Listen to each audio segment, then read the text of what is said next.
Okay. UK. Oh, I know what I need to do. I need to send them it again. Telegram.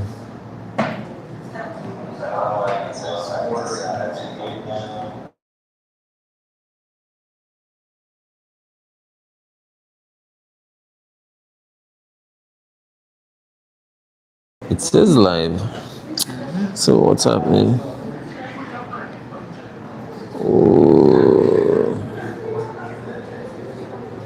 Yeah, I have no idea what went wrong. It's back up?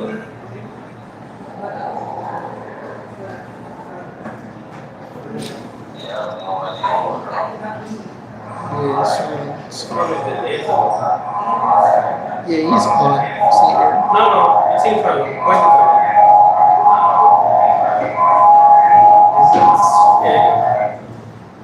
you. Alright. It's delayed. That's fine. That's fine. Alright. Pause it because lots of feedback. Yeah.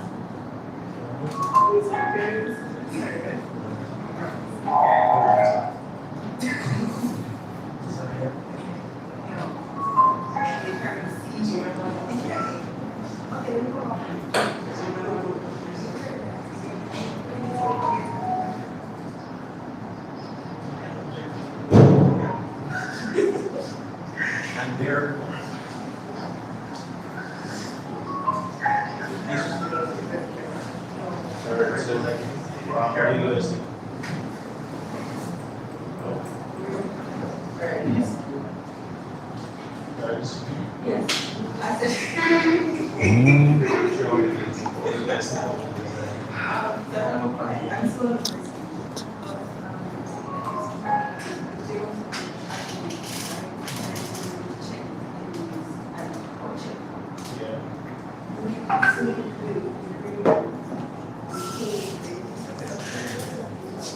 Alright.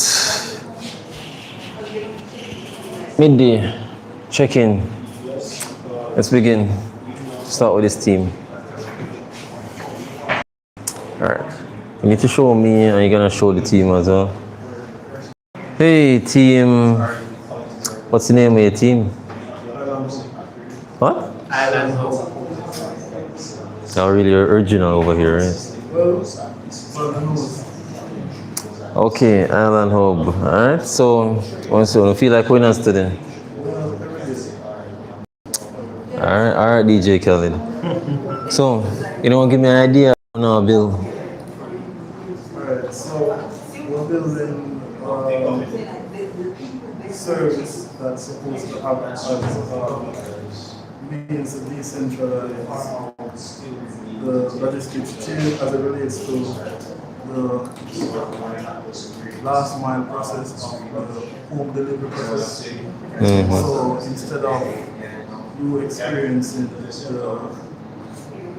for example, porch piracy and or having. Alright, hold on. I don't think our people online are gonna hear you well. So,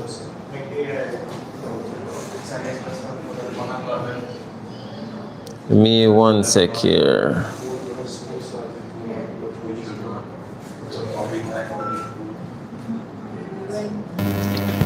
Alright, so go again. Can you hold that? Alright. Tell me what you're building. So the team is building a web application specifically that aims to solve a critical process in the logistics chain as it relates to the last mile and the different stakeholders that are involved and their pain points. So we have the courier's pain point, we have the customer's pain point, and we also have the owners of the different logistics hub pain point. For example, we were trying to solve the problem of providing a means for the customers to have a decentralized approach for pickup process of their packages, and we aim to do that by partnering with other established companies within Jamaica, for example, your Fontana, your different coffee shops, so that a person can select a pickup location in one of those partnering areas and then do the pickup there rather than having to go to a place that's not necessarily out of reach for them. For example, I live in St. Catherine and my courier is based in Kingston. I have to leave from leave from St. Catherine and head over to Kingston for a pickup. It's a bit more nuanced, and we hope to can better deliver the pain point and the solution to you guys at a later date. All right. I'm seeing this on the table. Do you have a restaurant that you own? Restaurant that I own? Oh, is this one over here? Tell me about this Bushnells. That's actually one of our sponsors. So tell me about Bushnells. Sure. Okay. British House of Flavor is a new type of, I would say, restaurant or food provider in Jamaica. We sell ice cream, rum cream. We make cheesecakes, and we do have our own pop-ups now and again. We are mostly, you can find us on Instagram mostly, and you can reach out to us if you have custom orders you'd want us to make for you. So tell me, you don't have no rum money right now? Asking for a friend, of course. Yes, I do. That's a unique question, but yeah, I do. Give me a second. Yeah. Okay, and this is made by you. Yes, that's correct. Oh, this is cool, you know. Zoom in here. There's a label on it, Bushnells on it as well. So, wait, I'm live. I can't say off camera. You know, check out Bushnells, people, for your non-alcoholic drinks. Well, alcoholic and non-alcoholic. Non-alcoholic, yes. Hey, I thought you sold ice cream, though. What happened?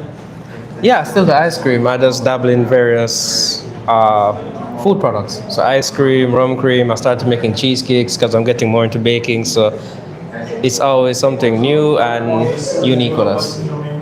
Good to hear. All right, let's go over here. Jason? Left the mic.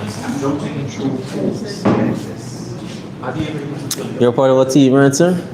Yeah, What team it was? not here. Not here yet. You know, in life, sometimes people bail on you, but we must never bail on ourselves.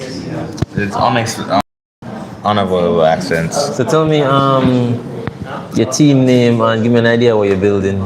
Okay, so my team name is Team Plasma. Basically building a logistics assistant. How would I say it?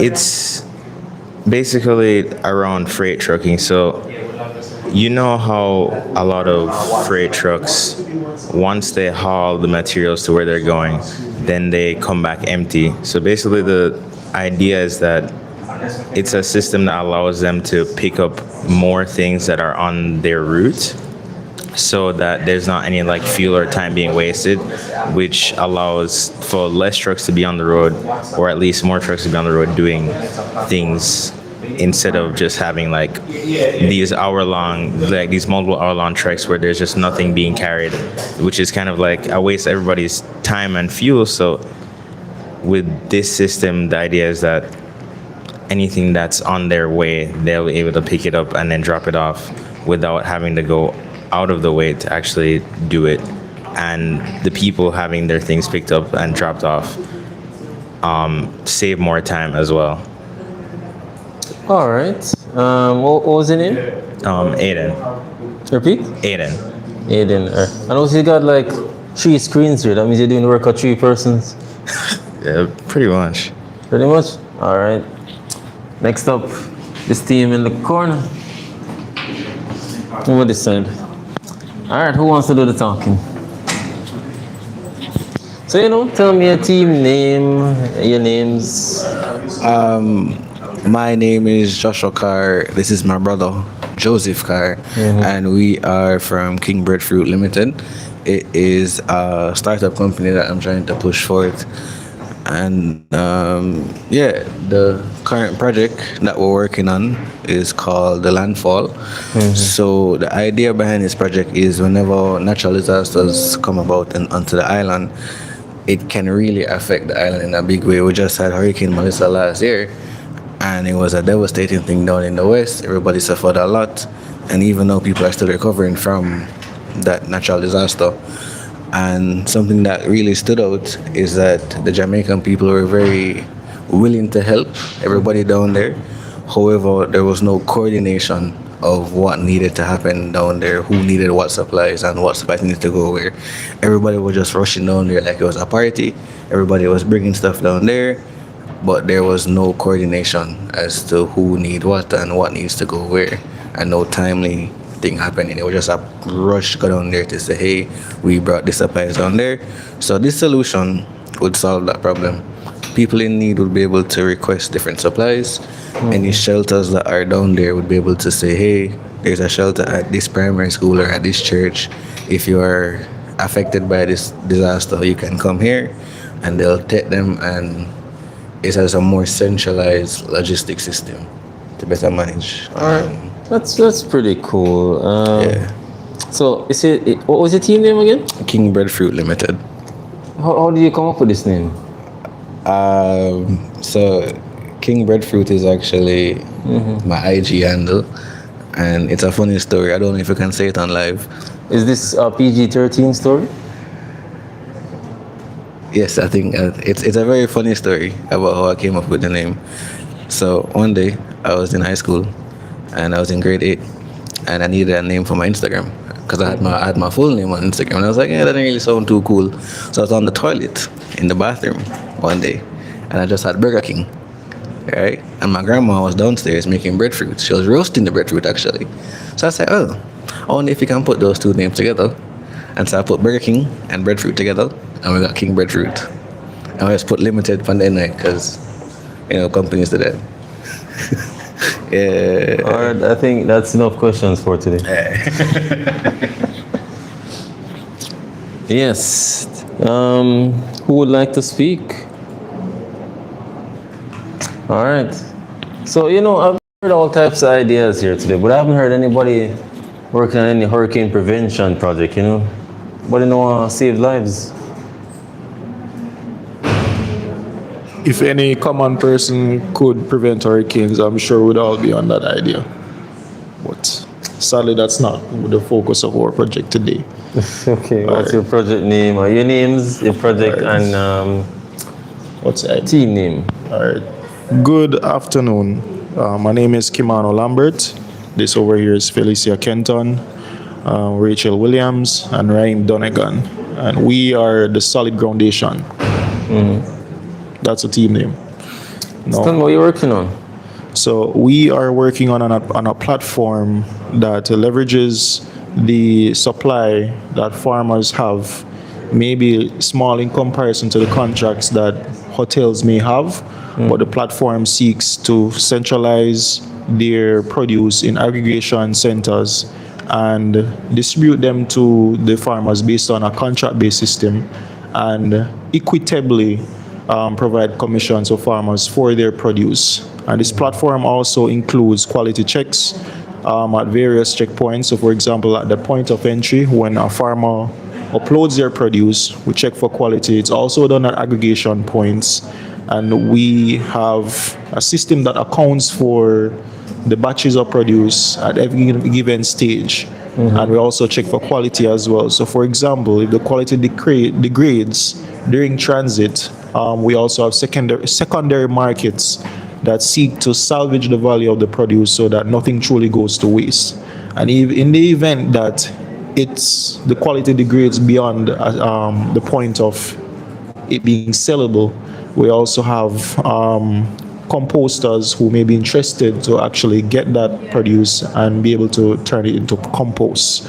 And so this ecosystem creates a way for farmers to opt in order to seek additional revenue for their produce, and also puts a basket together so that collectively they can contribute to the demand that is for agriculture in our society. All right, this sounds very good. Like one of those zero waste projects, right? Right. Okay. So you feel like a winner today? Yeah, we're quite confident with the No, you don't sound like a propositions. winner to me. You feel like a winner today. Yeah, man, we feel like a winner today. That's more like it. Yes. So, Thank you. all right. So yeah, I'll be signing off for a bit. Um, but we're gonna keep the live stream up. You can put the phone back here.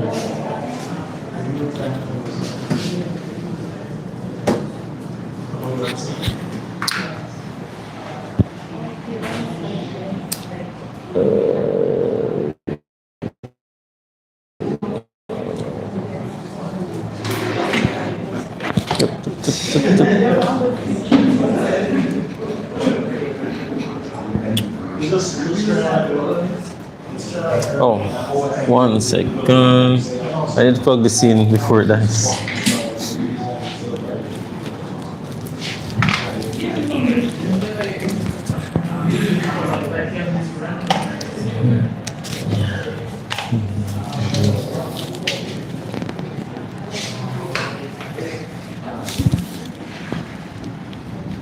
There we go. All right, safe.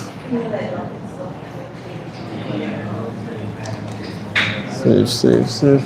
Oh, the connection. All right. Yeah, can I put it here in the middle?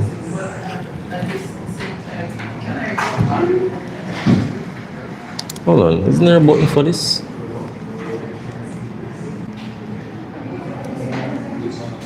No, let's put it, lean to the side here. Any side and then I move my finger. So, resting at the middle. Alright, so let's hold here a bit. And bring, no, as in here, hold here.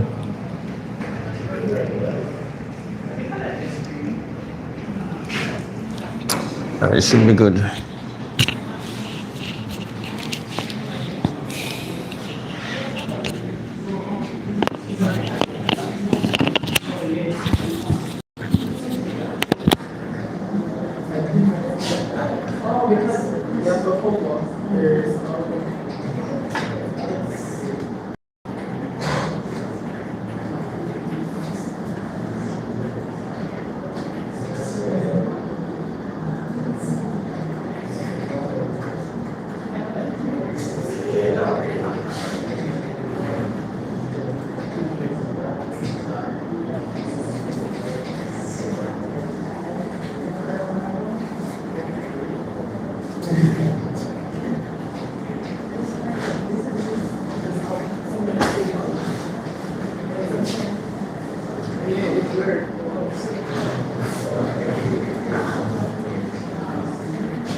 Yes, where's this? It's downstairs. So we come back up.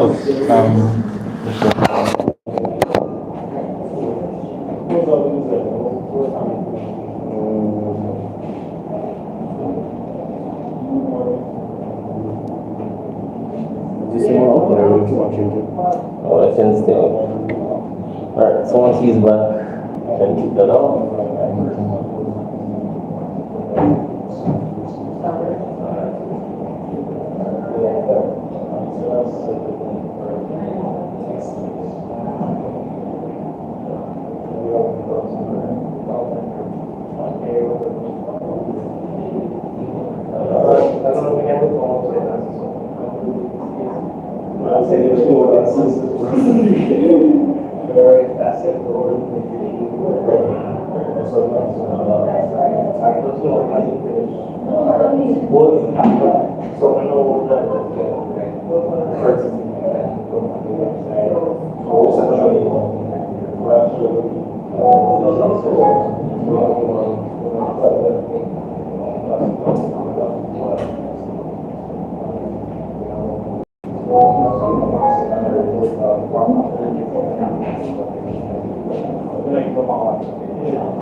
Oh, she's here. Yeah, she's another place. Okay. I know young people like her martial art days.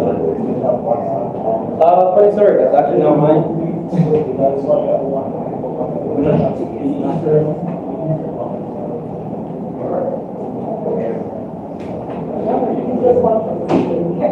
What are you?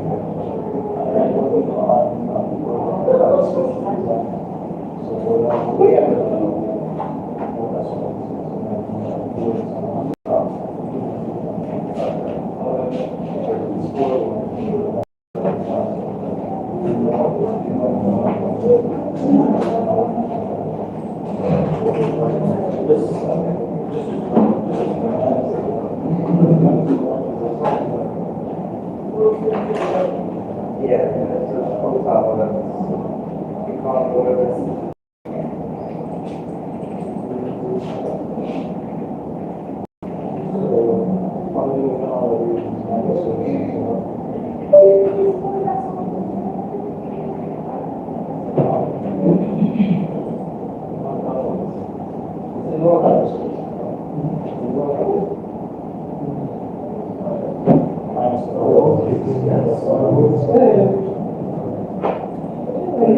fine.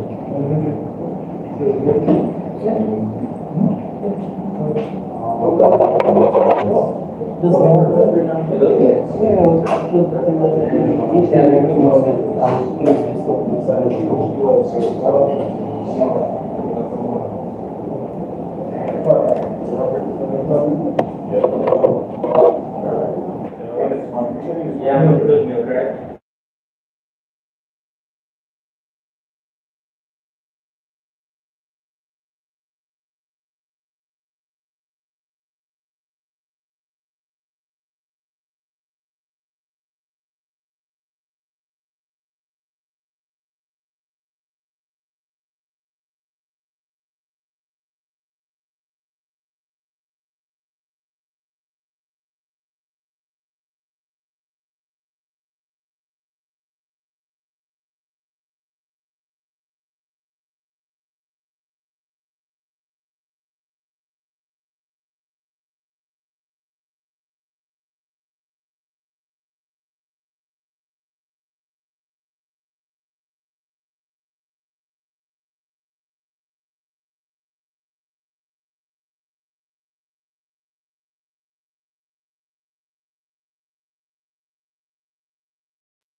Yes, you can attend.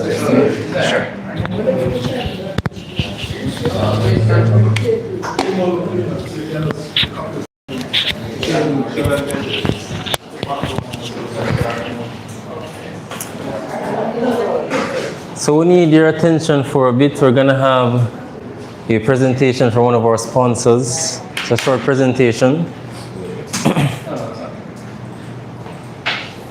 Everybody can see the screen, right? How many fingers am I holding up? Who just say all of them? Okay.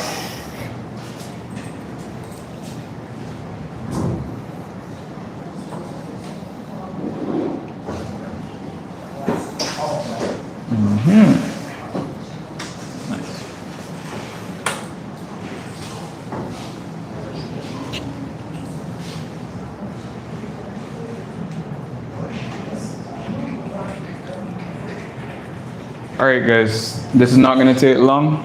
I'm not going to try and interrupt your flow. Give me 12 minutes and then 3 minutes for any questions, and then we'll be good. Many of you, well, a few of you I've met before. Some of you are veterans at this, but my name is Chris Durrell, and I'm happy to be sponsoring this as part of my company, Good Finish. Good Finish is all focused on race management. So specifically 5Ks, 10Ks, half marathons, marathons. There's a lot of logistics that goes into organizing a good race, taking payment, administering bibs, everything. So that's what we take on. I'm going to share with you very quickly on building what people want. So the idea is that each of you is building a solution, and my background is software development as well. So I just want to make sure that you have some best practices as you think about what features to build, and that some of you can actually win this hackathon today.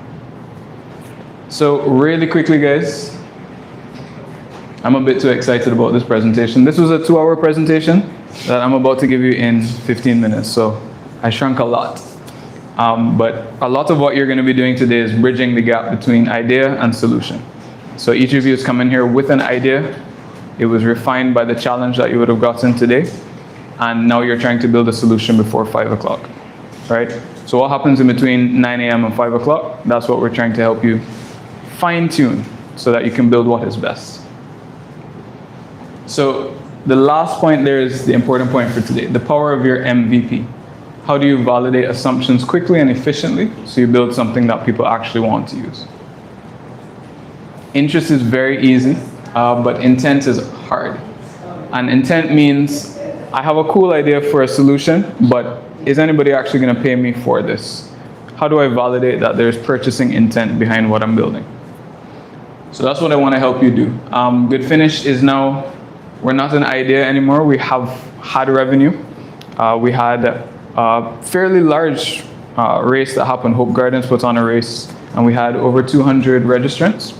And so all of those credit card transactions were processed through our platform. We paid out Hope Gardens, and then they also paid the per event fee, which is 149 US. So it's 149 per event. So a lot of planning went in behind that. And there's the Axe principle. I don't know if you ever heard this quote from Abraham Lincoln, or it's attributed to him. If you give him 6 hours to chop down a tree, he's going to spend the first 4 hours sharpening the axe. And the idea is that instead of building, coding, reprompting, making an error, spend some time doing some research first. You'll be better off when you're building later on. So the main thing I want to highlight for you guys is requirements gathering. This was a core part of how we built, because we didn't want to just assume that we understood every runner's problem, and then the benefit of just iterating over time is what we saw with the platform. So for context, I'm a runner. I love running. Like, it's a very common part of my life.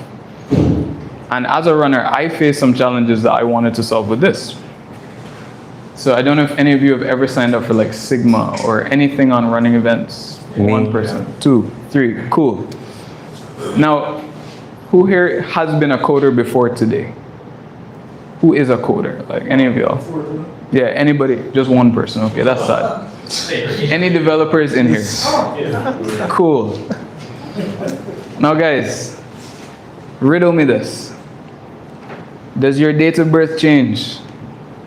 No. Cool. Does your address change between two different runs? No. Not typically, right? Yeah. Does your gender change? Don't answer that. All right? There are many things on your profile that do not change. So having to re-register every time and fill out the same form every time when you're a common runner does not make any sense. So that was the first problem that I set out to solve with Good Finish. Instead of having to re-register and then you're filling out a form for 5 people, you just quickly can register. And that was one of the biggest benefits that we saw for the Hope Gardens run. People would sign up for themselves, then send out a link to 4 other people. They just prepay, and then the other persons just sign up and everybody's registered. And it just makes sense. But was that the main problem? That was my problem. It wasn't the main problem. And so what I had to do is ask other persons in the running community, what is your biggest issue with signing up? Any ideas on top 3? And I'm going to show you because I have the survey results here. But what other problems do you think would come up? Signing up for a running event? Yeah. The sign up process. Yes. Yeah, sign up multiple times with different programs. Yeah, so that's one. So the information is decentralized. Account creating? Not top 3. Is that account creating? There's no account creating in most processes right now. Oh, by the way, if you want to speak, just pass this around, right? So I'm putting this in the center of the room. What about payments, no online payments? Payment is an issue. A lot of runs, because where I'm at now is I'm reaching out to people who are organizing runs, who are only offering like bank transfer and cash. Payment is definitely an issue, but wasn't top 3.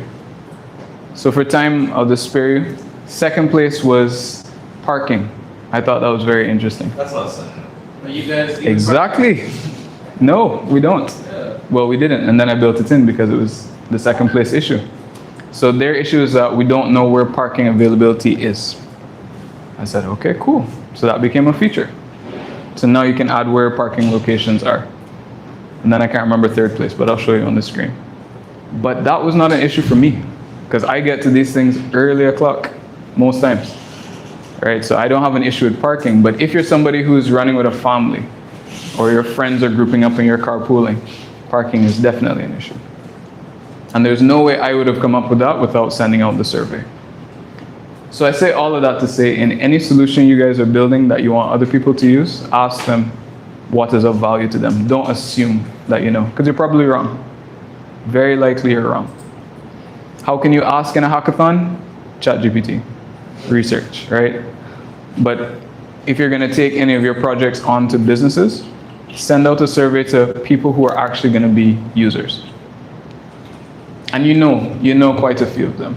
Yeah, but nobody doesn't like answer survey. That's a myth. That is a myth. He says it's a myth. And he does the most surveys. He has the salary survey, right? So he would know. So see? Challenging your assumption right now. Oh, there's a question? The question for you. All right, what makes a survey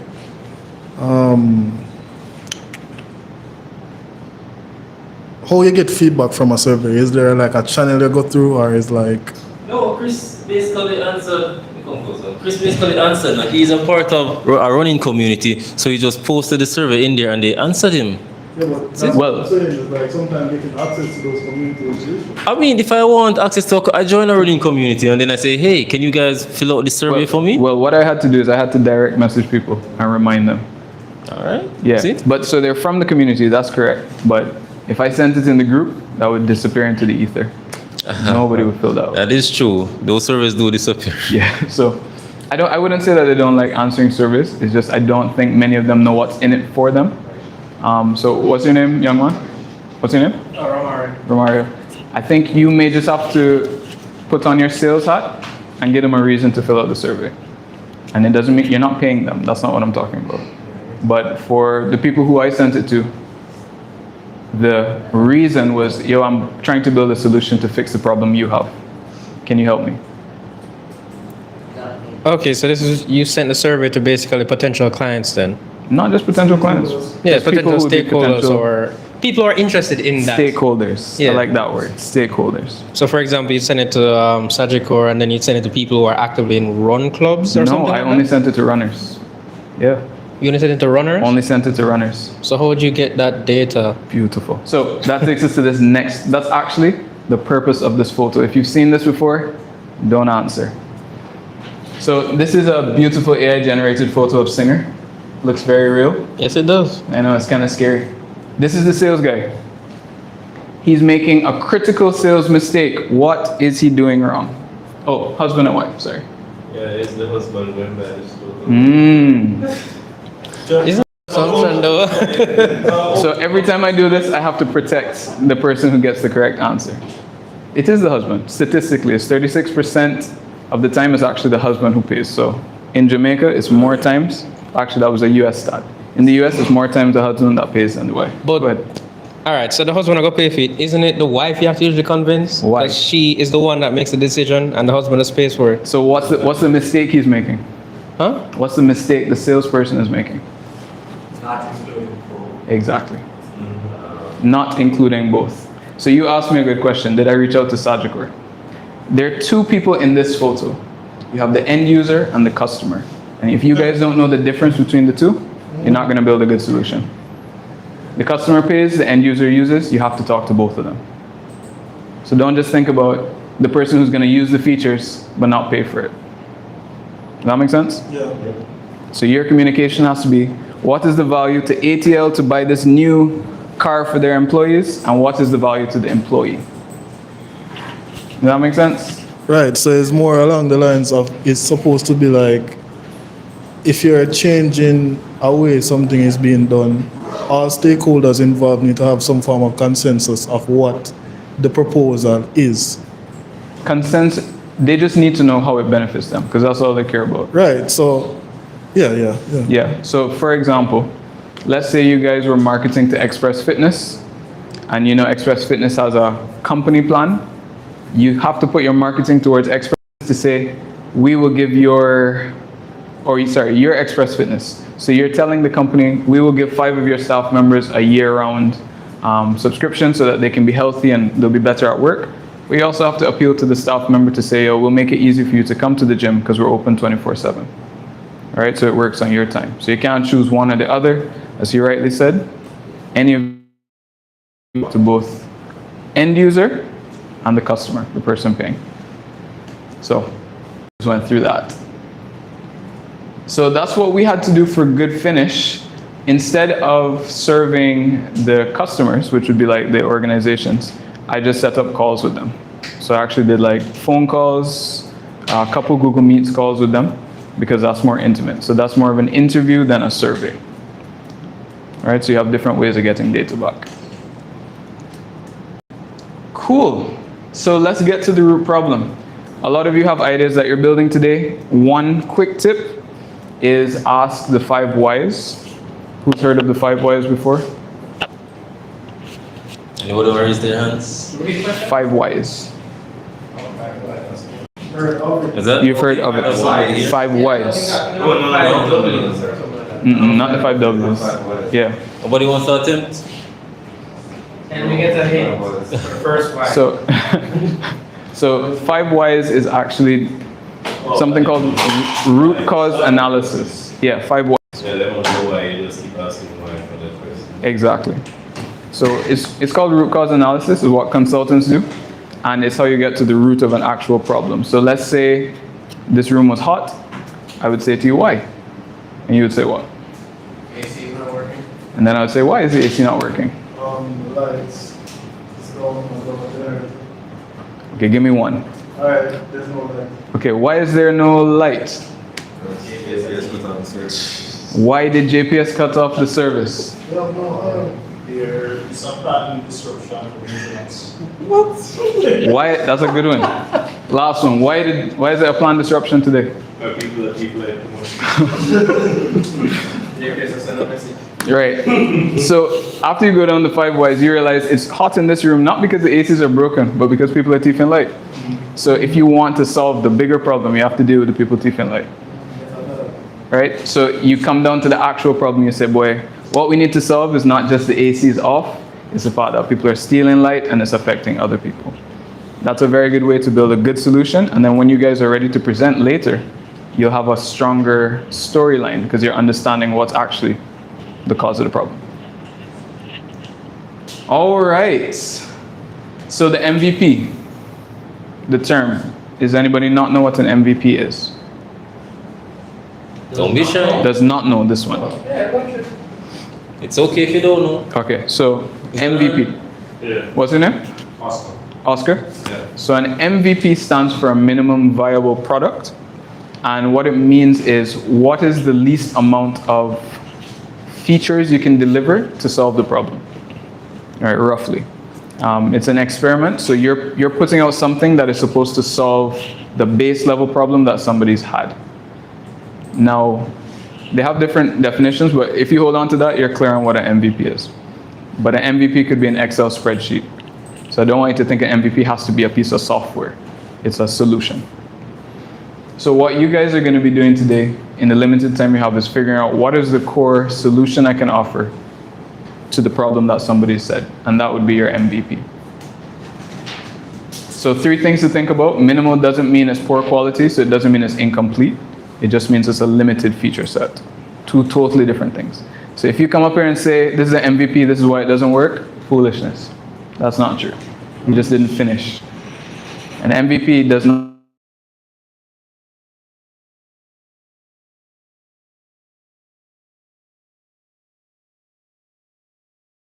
straight in and he just heard, and the car stopped. The bus stopped. Now he's stuck. Now all of the adults in the vehicle are saying, how are we going to get out? One adult said we have to dismantle the bridge. Another adult said we have to bring in cranes to lift the coach out because it's stuck under a metal bridge. So it's not like it's just a wooden bridge you can knock down, right? So you have to dismantle the whole bridge. And somebody else said, if you cut off the roof of the bus, then the bus will be able to travel out. These are all solutions. But what else could they do? 2 options. Okay. Either load the bus with more people or Okay. keep the bridge so it takes money. Okay, that's what I saw next. You put the water pressure on the tires so it sinks down, and then that would create a one each gap would be side of the bus on that. Okay. Not all over the neighborhood. Okay. Can't say anything. Same as which one? His? Who was next? Okay. Who was next? You There know? was one more person. I was just gonna say, take off the wheels and put on rollers and just push it out. If it's Okay. far, if it's small enough to go under and get stuck, if you take off the wheels, it can go through. That's true as well. Anybody else? First time I've heard that one when I did this presentation, so I like that. All of your solutions work, but what this gentleman and he mentioned at the back are actually the easiest and cheapest way to solve this problem, right? Just let some air out the tire and it can just push through. So as you guys are solving the big problems that you're doing today, sometimes the solution is very simple, very simple. You don't have to re-architect the entire world to get it to work. You just have to let some air out your tires. So yeah, that would be the simple idea that wins for this. Just let the air out the tires and push it. And so as you think about the whole solution that you're building, stop for a second, especially if you're eating lunch, and say, what am I really solving? And is there an easier way to do this? And yeah, all the best, guys. That's it. All right. Don't leave it. Yes, really good presentation. So there was good finish of like a page or we can follow on social media. Funny you ask. Funny I forgot to mention it. I'm gonna lie, I thought you guys were, I thought running events was it. Running Events does the larger scale events. Good Finish is a separate company. Oh, okay. Yeah. So, the screen is very zoomed in. So anyone can start. It's really built for people with communities. So if you have like 50 to 500 runners that you want to easily just set up a 5K and say, we're gonna run up and down Hope Road for 5K, and you're gonna do it for charity or fundraising, Good Finish is built for that. If you need millisecond timing, Good Finish is not built for that, right? This is more for people who like running, or you have a community that you want to do fundraising from. So if Campion had a 5K, they would use Good Finish. If Sigma had a 5K, it wouldn't make any sense. You have a question? Go ahead. All right, sure. So my question is, if I want to set up the 5K, what part do I have to set up? So for example, the police escorts, I know all of that with the road. Do I have to set that up or do you do that? You have to set that up, but it depends on which route you choose. So if it's a closed route, like let's say you did a 5K inside JC, you're good. But if you're doing KSAMC, police escort, and ambulance, that's on you. Okay, that's on me. Yeah. So you guys do help with some of the stuff. We do. Like you can upload the documents here, but we're not going to reach out to KSMC for you. Okay. It's just race registration and results. And soon to come timing. How long do you keep the results? Right now, we have in our privacy policy that we'll keep it as long as we need to so that we don't break the JDPA. So if you sign up for an event,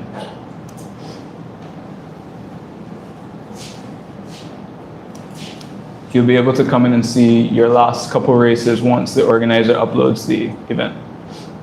So like,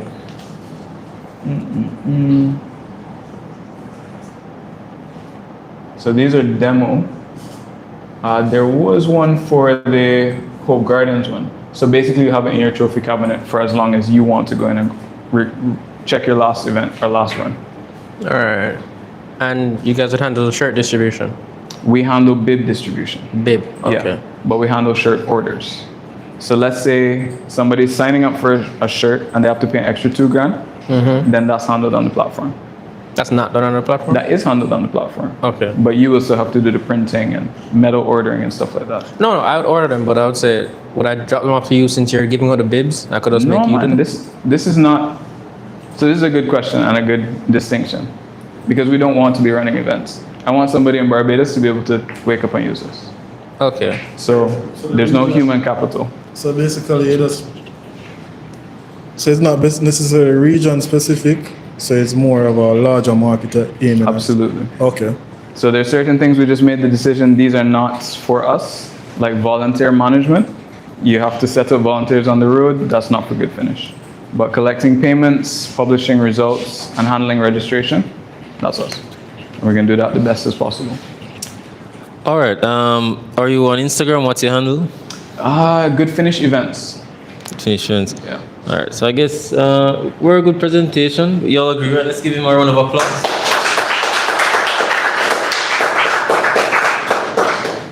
All right. Thank you, No Christopher. problem. I think I just mentioned that I would show the results, so I'm gonna keep my word.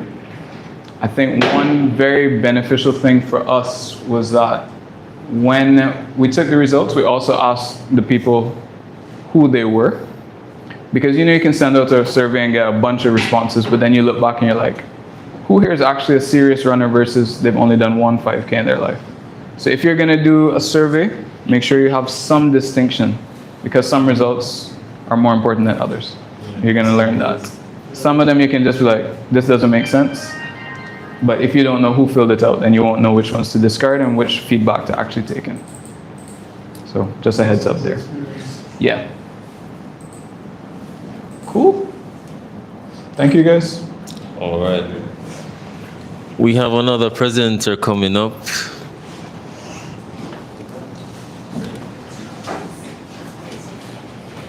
Oh. Oh, no. Kept it tight.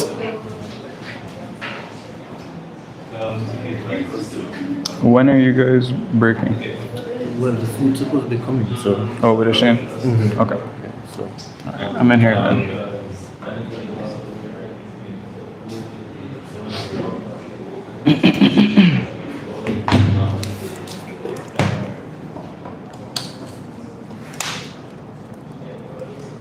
Oh, this is the mic. Sorry. Anything incriminating? Oh. Thank you.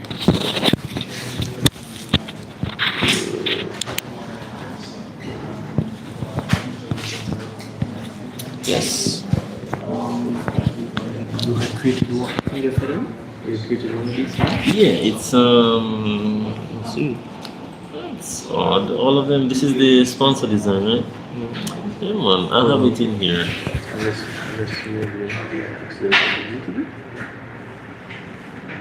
There it is. Yeah, let's keep that on screen. Alright, put this on for me now. Alright.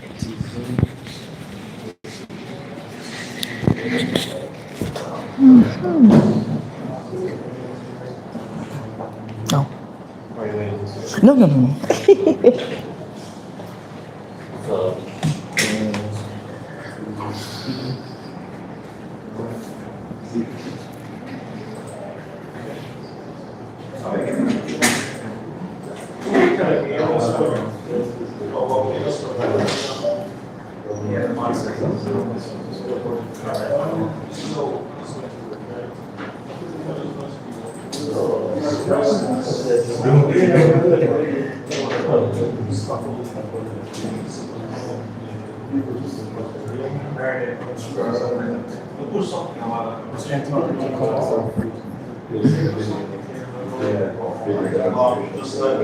Alright. Can everyone see this? Attention here. 1 second. Can everybody see the screen? How many fingers am I holding up? A trick question. Alright. Go ahead, Michelle. All right. Thank you, Jason. Good afternoon, everybody. Closer to the screen. Okay. All right. Good afternoon, everyone. Awesome. My name is Michelle Grant, advisor from John Galt Insurance Brokers. And we are here today to share on the products that we have. And I'm sure you'll find them very interesting. And then because of your profession as well, I want to zero in on one of our specific products that we have. All right, so John Galt Insurance Brokers, our parent company is Morgan White International. Has anyone heard about Morgan White? Familiar? Probably Lloyd's of London? No? Well, and that's where we're here today, to introduce ourselves. Okay, so John Galt Insurance Brokers, we're based in Montego Bay, and we're here today to share. We do US dollar insurance. So we do income protection, we do term life insurance, we do international health, and we also do US dollar investment plans. All right, so let me start with the income insurance. All right, so for the income insurance, that's where you're basically insuring your paycheck. So I know a lot of you are probably employed in the sector, private sector, probably the public sector as well, and that's where you're basically insuring your paycheck in US dollars. That's where, if it is that you have like a temporary or permanent disability, you'll be able to tap into that benefit that will pay you in US dollars, and that's tax-free. All right? We also have international health. That's where you get coverage locally and internationally. And the plan that we offer is Lloyd's of London. And that's where you can get coverage anywhere from 500,000 US dollars per year, per assured, up to 8 million US dollars. And we also have our term life insurance. That's life insurance. That's our term to age 80 plan. That's where you are making the provision in the event of any challenges. Your families will be covered. The plan matures at age 80, but it's also a cash value plan. So when it matures at age 80, you have long life. You can always cash in on the premiums that you have paid into the plan. But of course, until that time, if anything should have happened, your beneficiaries will actually get that benefit payout. All right, and we also have our US dollar investment plan. And this is great if it is that you're in a job where you don't necessarily have a pension fund in place. It's a great retirement supplement savings plan for you. If you have young children and you want to ensure that you have some savings for them, for like their college fund, it's also a great tool to utilize for that purpose. All right. All right, questions. Anybody have any questions that they want to ask? All right, I'll start with that income insurance sounds really interesting to me. Let's say, for example, I buck my toe and I fall on the stairs and I cannot get up, right? Like, would I be income insured? All right, so a great question, Jason. So with the income insurance, what we're basically doing is offering you insurance for your core job duties. So for example, in this capacity, you are developers, programmers, and you would need your faculties to be in place. So God forbid if it is that you have any accidents, your hand is injured, you probably suffer some eye defect or the fall as well. Or carpal tunnel syndrome. To some extent. But yes, so in cases like those, you will be able to tap into that benefit while you recover. If, for example, God forbid, there's a permanent disability where probably there's a blindness permanently, God forbid, you'll be able to get that benefit until age 65, for example.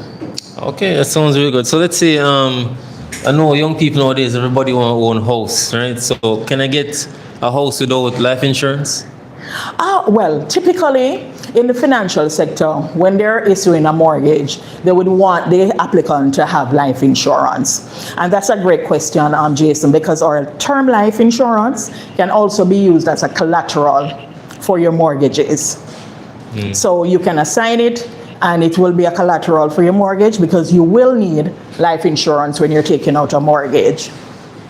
Okay, and it's better to get, before you go ahead, it's better to get life insurance before you start out your mortgage because the company might just give you whatever they want to give you, right? Well, that's a great question. So it's good for you to have it up front. What we are not privy to is that in the financial sector, sometimes what the banks do is that they offer the coverage just for the amount of the mortgage, and there is no free cash, so to speak. So God forbid if it is that you have a mortgage with one of the major banks, and if it is that you should pass, for example, and let's say the balance on that mortgage was, say, $10 million. What they would have done is that insurance is really just covering the $10 million. What you want to ensure, and especially with a product like ours, the term life, you'll have that capacity to assign what is necessary to the bank, and then whatever is the difference, that will move forward to your beneficiaries. So that way you cover the cost of the home for your beneficiary, and they have some funds to live off while they move forward. All right, that sounds good. All right, so it's my time for the question. Yes. You said that this insurance is US tied or US backed? US dollars. Right, so that means I would have to pay it in US dollars. Yes, but there's flexibility where that is concerned. So you have the options to pay via wire transfer, or when the application is approved, you'll be able to go on the system and upload your card information. So that can be a credit or a debit card, Visa debit. And that transaction exchange will be done on the back end. But I can't use a Visa credit? Yes, you can use a Visa credit. Okay. Well, it's a credit card or a Visa debit. So, okay. Yes. So whichever mode, you'll be able to do that payment online. All right, this might be a rough question to ask, but why should we choose you over, say, a Sagicor or what the name again? Guardian. For example. All right, good. A great question. And I love that question because one of our core features is that we're looking for you to differentiate. We want to provide alternative to our clients. And of course, we know that with the devaluation of the dollar, we want to ensure that persons have that appreciation over time. So at least, probably like $1 million Jamaican today doesn't necessarily equate to that value, say 10 years down the line. But of course, when you have your investment in US dollars, you're looking at that appreciation over time. And then we provide a world-class service. So you have that one-on-one with us as advisors, and we are here locally. We have our local stamp because we're located in Montego Bay. So even though we're an international company, we do have a physical presence here in Jamaica. Oh, so you guys are only located in Montego Bay at the moment? Montego Bay. So, for example, I'm from Portmore. Say I say, Yes. all right, cool, I want to do business with you guys. Yes. Can it be done online or I have to go Montego Bay? That's a great question. So yes, so we do rove. So we have our advisors who operate remotely. So yes, we'll be able to converse with you and do the business digitally. Yes. All right, sounds like music to my ears. You did mention something about investments. Yes, our US dollar investment plan. How does that work? Okay, so it's a long-term investment plan.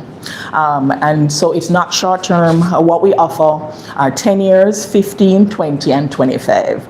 Those are the investment terms. And we have plan packages anywhere from 50,000 US dollars up to $1 million US dollars.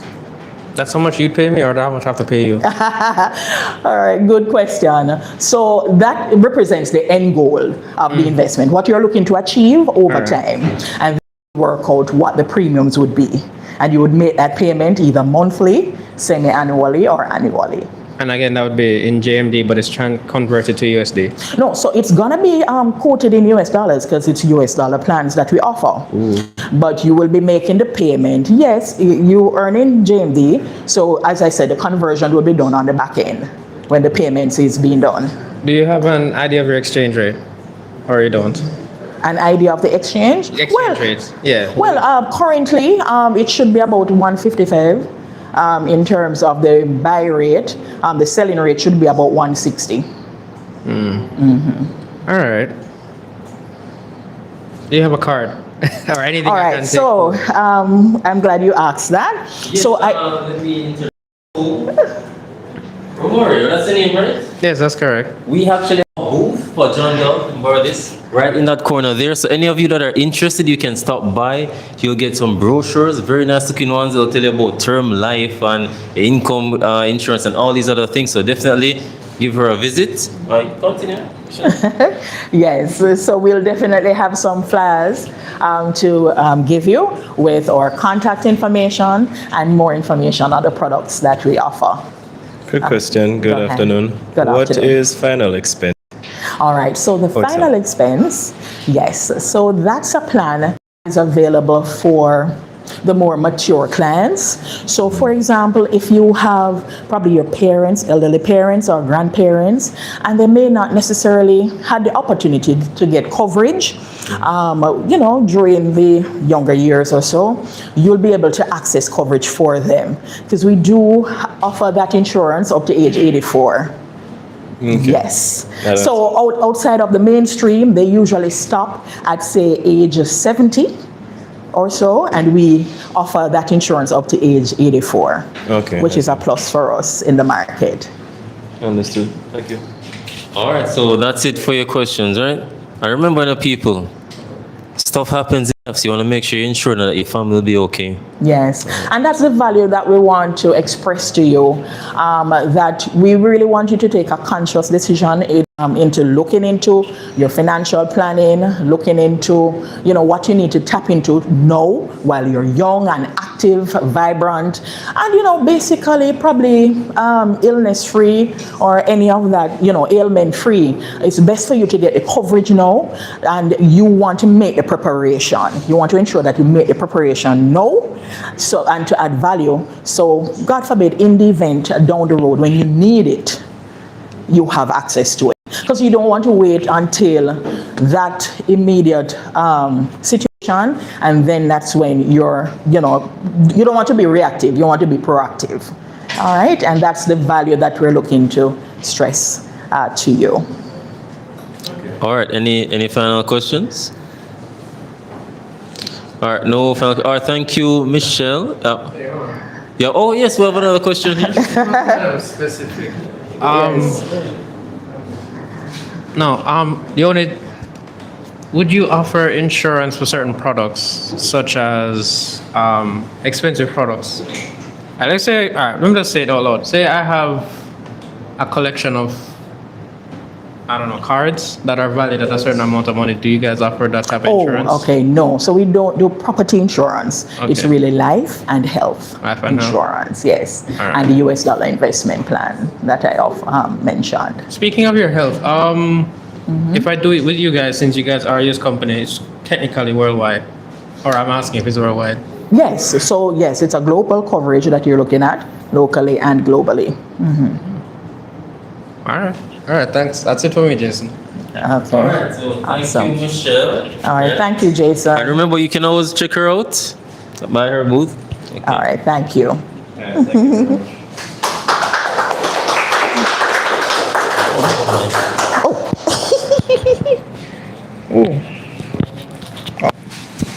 All right, people, I have some good news. Who wants to guess what the good news is?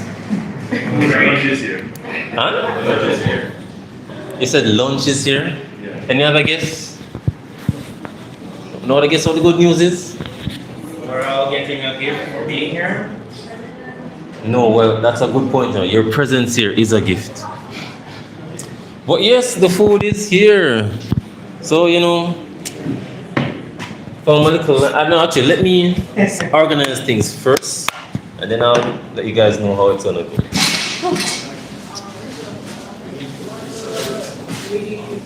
Going on lunch break. Alright, how was the food? No, well, we can't have everybody just pile around, you know. We need to organize. So who's gonna be the food? No, I said I needed a food warden. Yeah, Latifa and Latifa gone. No man, she washing her hands. Latifa and Nico. Do you want to move the juice to somewhere else?